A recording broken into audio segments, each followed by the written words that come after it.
2023년 2월 2일 목요일 매일 성경 묵상할 말씀은 마태복음 7장 13절에서 20절 좁은 문 좁은 길입니다.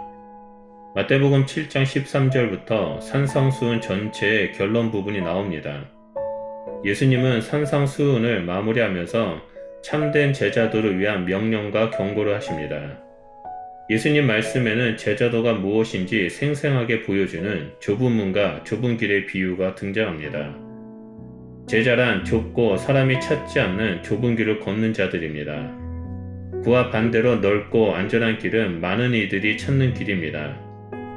좁은 길을 걸어가는 제자들은 방해하는 세력과 공격하는 세력들을 만나게 됩니다. 그들은 바로 거짓 선지자들입니다. 거짓 선지자들은 겉보기에는 잘 드러나지 않지만 삶의 열매를 통해 그들이 누구인지를 정확하게 알 수 있습니다. 또한 그들에게는 피할 수 없는 심판이 기다리고 있습니다. 본문을 살펴보면 13절에서 14절에 두 종류의 문과 길이 나옵니다. 지금까지 예수님은 제자들에게 새로운 신앙 윤리를 폭넓게 가르쳤습니다. 그 가르침들은 당시 유대인과 이방인의 삶과는 선명하게 대조되었습니다. 그 이유는 예수님이 가져오시는 새 시대, 하나님 나라 백성의 삶이기 때문입니다. 그리고 오늘 말씀을 통해서는 두 종류의 길의 대조를 통해 더욱 확실하게 말씀하고 계십니다. 예수님은 좁은 길과 넓은 길을 대조합니다. 여기에 넓은 문과 넓은 길이 더해지면서 이중 대조를 이루고 있습니다. 예수님의 명령은 간결하고 단호합니다. 좁은 길을 가기 위해서는 좁은 문으로 들어가야 한다는 것입니다. 예수님이 명령하시는 좁은 문, 좁은 길에는 세 가지의 특징이 있습니다. 첫 번째로는 말 그대로 좁다는 것입니다.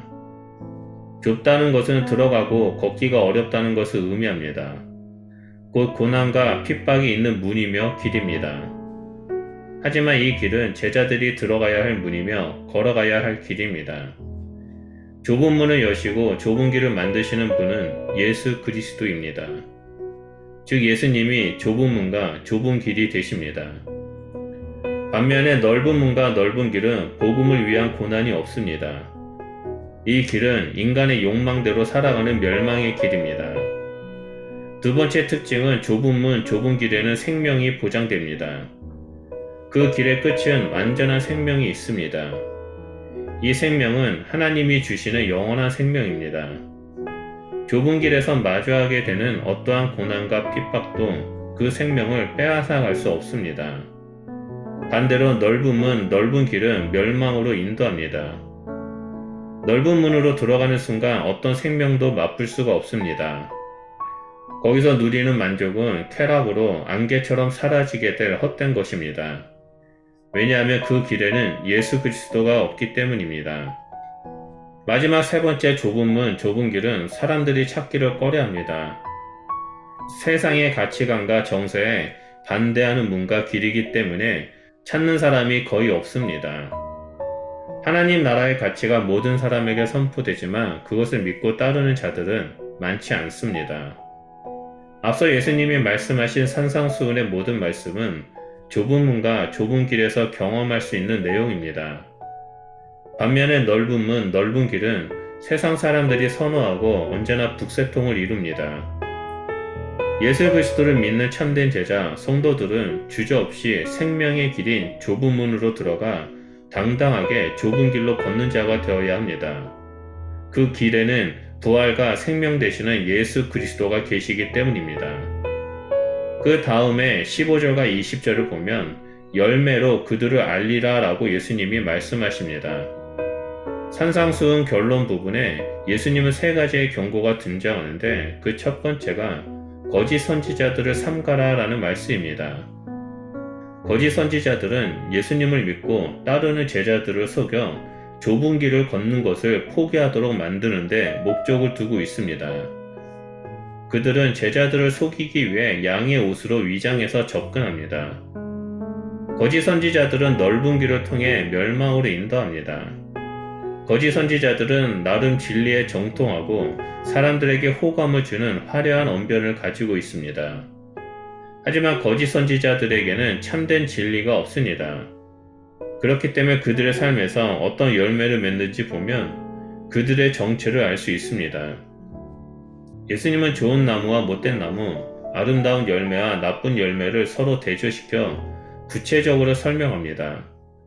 아름다운 열매를 맺는 좋은 나무는 좁은 문, 좁은 길을 걷는 하나님 나라의 제자들이고, 나쁜 열매를 맺는 나쁜 나무는 진리 가운데 나아가지 못하도록 방해하는 거짓 선지자들입니다. 19절에 아름다운 열매를 맺지 아니하는 나무마다 찍혀 불에 던져질 것이다 라고 예수님은 심판을 말씀하십니다.